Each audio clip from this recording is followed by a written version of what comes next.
আসসালামু আলাইকুম রহমতুল্লাহি ওবারাকাতুহ। বিসমিল্লাহ, আলহামদুলিল্লাহ, ওয়াসসালাতু ওয়াসসালামু আলা রাসূলিল্লাহ। বাদ, পৃথিবীর যারা যেখান থেকে এই ভিডিও দেখছেন সবাইকে আহলান ওয়া সাহলান ওয়া মারহাবান বিকুম। আজকে আমাদের আলোচ্য বিষয় হচ্ছে তাওহীদ এবং তাওহীদের ফজিলত কী।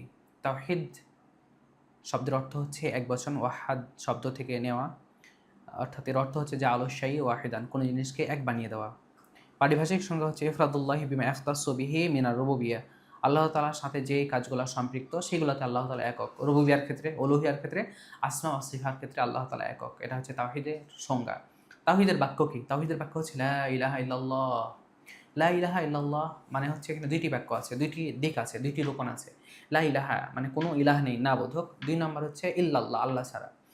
অর্থটা হবে লা ইলাহা ইল্লাল্লাহ, হ্যাঁ আর না, মানে আল্লাহ ছাড়া সত্য কোনো উপাসক নেই। লা মা'বুদা বিহাক্কিন ইল্লাল্লাহ, আল্লাহ ছাড়া সত্য কোনো উপাসক নেই। আমরা যে অর্থটা বলি যে আল্লাহ ছাড়া কোনো মাবুদ নেই, অর্থটা সম্পূর্ণ না। পরিপূর্ণ অর্থ হবে যে আল্লাহ ছাড়া সত্য কোনো মাবুদ নেই। আল্লাহ তাআলা বলেন যে আল্লাহ তাআলার বাদ দিয়ে অন্য যাদের ইবাদত করা হয় সেগুলো হচ্ছে বাতিল, আল্লাহ তাআলা হচ্ছেন সত্য। ওয়াযালিকা বিআন্নাল্লাহা হুয়াল হক, আল্লাহ তাআলা হচ্ছেন সত্য, আর আল্লাহ বাদ দিয়ে যাদের ইবাদত করা হয় সেগুলো হচ্ছে বাতিল। তার মানে হচ্ছে আল্লাহ তাআলা সত্য, নিজে বলেছেন। অতএব অর্থ হবে লা মা'বুদা বিহাক্কিন ইল্লাল্লাহ, সত্য কোনো উপাসক নেই আল্লাহ সুবহানাহু ওয়া তাআলা ছাড়া। লা ইলাহা ইল্লাল্লাহ এটা এমন একটি বাক্য যেটা মিজানের সবচেয়ে ভারী যে বাক্যটা সেটা হচ্ছে লা ইলাহা ইল্লাল্লাহ। নবী করিম সাল্লাল্লাহু আলাইহি সাল্লাম বলছেন, ইন্নাল্লাহা সায়াখাল্লিসু রাজুলান মিন উম্মতি আলা রুউসিল খালাইক, আমার উম্মতের মধ্য থেকে একজন ব্যক্তিকে আল্লাহ তাআলা পৃথিবীর সমস্ত ব্যক্তিদের সামনে উপস্থাপনা করবেন কিয়ামতের দিন। ফায়ানশুরু আলাইহি তিসঈনা সিজিল্লান, তার যে পাপের পাণ্ডুলিপি ৯৯টা তার সামনে পেশ করা হবে, উপস্থাপন করা হবে। কুল্লু সিজিল্লিন মাদ্দুল আসর, প্রত্যেকটা পাণ্ডুলিপি তার চোখের যত দূর দূরত্ব যায় এত দূর, মানে অনেক পাপ। তাকে বলা হবে আতুনকিরু শাইয়ান মিন হাযা, তুমি কি এখান থেকে কোনো কিছু অস্বীকার করছো? আযালামাকা কাচাবাতি আল হাফিদুন, আমার যে সংরক্ষণশীল ফেরেশতা ছিল তারা কি তোমার উপরে অবিচার করেছে? তখন সে বলবে লা ইয়া রাব। তখন বলা হবে আফালাকা উযরুন আও হাসানাহ, তোমার কি কোনো ওযর আপত্তি আছে অথবা ভালো কাজ রয়েছে? ফাইবহাতুর রাজুলু, এই ব্যক্তি আশ্চর্য হয়ে যাবে। একল সে বলবে ইয়া রাব্বি লা ইয়া রাব্বি, না আমার কোনো ভালো কাজ নেই, আমার কোনো হাসানা নেই, ভালো কাজ নেই। তখন বলা হবে ইন্নাহু লা যুলমা আলাইকাল ইয়াউম, মনে রাখবে তোমার উপরে কোনো কি করা হবে না, জুলুম করা হবে না। ইন্না লাকা ইনদানা হাসানা, তোমার জন্য একটি ভালো কাজ রয়েছে আমার কাছে, তোমার উপরে কোনো প্রকারের জুলুম করা হবে না, অবিচার করা হবে না। ফাইখরিজু লাহু বিতাকা, তার জন্য একটি বিতাকা, একটি কার্ড বের করা হবে। বিতাকা মানে হচ্ছে একটা ছোট্ট কার্ড অথবা স্কুল আইডি কার্ড যে ব্যবহার করা হয় অথবা চাকরির ক্ষেত্রে যে কার্ডটা বার হয় এটাকে বলা হয় বিতাকা। তো এই বিতাকা বের করা হবে। ফিহা, লেখা থাকবে সেখানে আশহাদু আল্লা ইলাহা ইল্লাল্লাহ ওয়া আন্না মুহাম্মাদান আবদুহু ওয়া রাসূলুহু, এই বাক্যটা লেখা থাকবে। তখন ওই ব্যক্তি বলবে ইয়া রাব্বি মা হাযিহিল বিতাকা মা হাযিহি সিজিল্লা, আল্লাহ এই বিতাকাটা, এই আইডি কার্ডটা আমার যে এতগুলা পাণ্ডুলিপি এর কাছে কি আসে যায়, এটার কোনো মূল্য নাই। তখন আল্লাহ তাআলা বলবেন উহদুর ওয়াজনাক, তুমি তোমার ওজন দেখো, মনে রাখবে ইন্নাকা লা তুযলাম, তোমার উপরে কোনো অবিচার করা হবে না। ফাতুদাউ সিজিল্লাতু ফি কিফাতিন, অতঃপর তার পাপের পাণ্ডুলিপিগুলা একটা পাল্লায় লিখে রাখা হবে। ওয়াল বিতাকাতু ফি কিফাতিন, এবং তার যে আইডি কার্ড যেটাতে লেখা আছে আশহাদু আল্লা ইলাহা ইল্লাল্লাহ ওয়া আন্না মুহাম্মাদার রাসূলুল্লাহ, এটা আরেকটা পাল্লাতে রাখা হবে। ফাতোয়াশাতি সিজিল্লাত, অতঃপর তাদের পাণ্ডুলিপির যে পাল্লাটা এটা হালকা হয়ে যাবে। ওয়াসাকুলাতিল বিতাকা, ওই বিতাকা যেখানে লেখা ছিল কালিমায়ে তাওহীদ আশহাদু আল্লা ইলাহা ইল্লাল্লাহ ওয়া আন্না মুহাম্মাদুর রাসূলুল্লাহ, সেটা ভারী হয়ে যাবে। এরপরে বলা হলো ফালা ইয়াসকুলু মা ইসমিল্লাহি শাইউন, আল্লাহ তাআলার নামের সাথে অন্য কিছু ভারী হতে পারে না। তাহলে লা ইলাহা ইল্লাল্লাহ, মানুষের যে পাপ, যেই নেকিগুলা ভারী ওজন করা হবে, সবচেয়ে দামি এবং সবচেয়ে ভারী যে বাক্যটা সেটা হচ্ছে লা ইলাহা ইল্লাল্লাহ।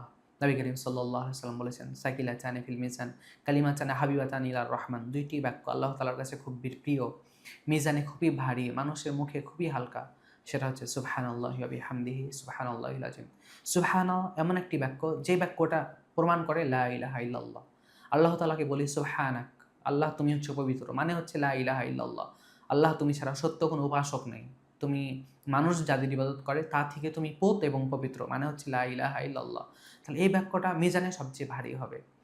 এরপরে দেখেন কিছু সাহাবিগণ ওসমান রাদিয়াল্লাহু তাআলা আনহুর পাশে বসেছিলেন, অনেক চিন্তিত অবস্থায় ছিলেন। তো সেখান দিয়ে ওসমান রাদিয়াল্লাহু তাআলা আনহু হেঁটে যাচ্ছিলেন। হেঁটে যাওয়ার পরে তিনি তাদেরকে সালাম দিলেন এবং উসমান রাদিয়াল্লাহু তাআলা আনহু সালামের উত্তর দিলেন না। এরপরে তিনি আবু বকর রাদিয়াল্লাহু তাআলা আনহুর কাছে চলে গেলেন, যেয়ে বললেন, মা আ'জিবুকা আন্নী মারারতু আলা উসমান, আপনাকে কি আশ্চর্য করে না যে আমি উসমানের পাশ দিয়ে অতিবাহিত হলাম, তাকে সালাম দিলাম, ফালাম ইয়ারুদ্দ আলাইয়া সালাম, কিন্তু সে আমার সালামের উত্তর দিল না। এরপরে আবু বকর এবং উমার দুজনেই উসমানের কাছে আসলো, ফাসাল্লামা, অথবা তাকে সবাইকে সালাম দিল। তারপর আবু বকর বলল, তোমার ভাই উমার তোমার কাছে আসছিল, তোমার পাশ দিয়ে অতিবাহিত হয়েছে, তোমাকে সালাম দিয়েছে, তুমি তার সালামের উত্তর দাওনি। তখন তিনি বলছে, ওয়াল্লাহি মা শাআরতু আন্নাকা মারারতা বি ওয়ালা সাল্লামতা, উমার আমি জানি না, তুমি বুঝতে পারিনি তুমি আমার পাশ দিয়ে অতিবাহিত হয়েছো, তুমি আমাকে সালাম দিয়েছো, আমি বুঝতে পারিনি। কারণ রাসূল সাল্লাল্লাহু আলাইহি ওয়াসাল্লাম কিছুদিন হলো মৃত্যুবরণ করেছেন, তার শোকে আমি শোকাহত, আমি বুঝতে পারিনি যে তুমি আমার পাশ দিয়ে অতিবাহিত হয়েছো এবং তুমি আমাকে সালাম দিয়েছিল। এটাই ছিল রাসূল সাল্লাল্লাহু আলাইহি ওয়াসাল্লামের ভালোবাসা। উসমান রাদিয়াল্লাহু তাআলা আনহু রাসূল সাল্লাল্লাহু আলাইহি ওয়াসাল্লামকে কত ভালোবাসতেন, যার ভালোবাসায় মগ্ন হয়ে তার পাশ দিয়ে উমারের মতো ব্যক্তি হেঁটে গেছে, সালাম দিয়েছে, তিনি বুঝতে পারেননি। এরপরে আবু বকর রাদিয়াল্লাহু তাআলা আনহু জিজ্ঞাসা করলেন যে, কোন জিনিসে তোমাকে ব্যস্ত রেখেছে যার কারণে তুমি উমারের সালামের উত্তর দাওনি? তখন তিনি বলছেন যে তখন তিনি বললেন যে, আন নাজাতি হাযাল আমর, আমি এই জিনিসে আমি ব্যস্ত আছি যে কিয়ামতের দিন বা এই সমাজের বা এই জাতির কোন জিনিসে মুক্তি কোথায় রয়েছে? তখন আবু বকর রাদিয়াল্লাহু তাআলা আনহু বলছেন, ওসমান তোমার চিন্তার কোনো কারণ নেই, এই জিনিসটা আমি রাসূল সাল্লাল্লাহু আলাইহি ওয়াসাল্লামকে জিজ্ঞাসা করেছিলাম। তখন উসমান রাদিয়াল্লাহু তাআলা আনহু বলছেন, আনতা আহাক্কু, আপনি হচ্ছেন সবচেয়ে বেশি হকদার এই প্রশ্ন করার, কারণ আপনি হচ্ছেন বিচক্ষণ মানুষ। তারপরে তিনি আবু বকর রাদিয়াল্লাহু তাআলা আনহু তিনি বলছেন যে, আমি রাসূল সাল্লাল্লাহু আলাইহি ওয়াসাল্লামকে জিজ্ঞাসা করেছিলাম, মা নাজাতু হাযাল আমর, এই বিষয়ের অথবা এই জাতির এই গোষ্ঠীর নাজাত কিভাবে হতে পারে? তখন রাসূল সাল্লাল্লাহু আলাইহি ওয়াসাল্লাম বলছেন, মান ক্বাবিলা মিন্নি আল কালিমা, যে ব্যক্তি আমার কাছে এই কালিমাটা গ্রহণ করবে, যেই কালিমাটা আমি আল্লাতি আরাদতু আলা আম্মি, যেই বাক্যটা আমি আমার চাচার কাছে পেশ করেছিলাম, ফারাদ্দাহা, অথবা সে সেটা প্রত্যাখ্যান করেছে, ফাহিয়া লাহু নাজাত, সেই জিনিসটাই মানুষের জন্য, এই সমাজের জন্য, এই সম্প্রদায়ের জন্য সেই বিষয়টা হচ্ছে নাজাত।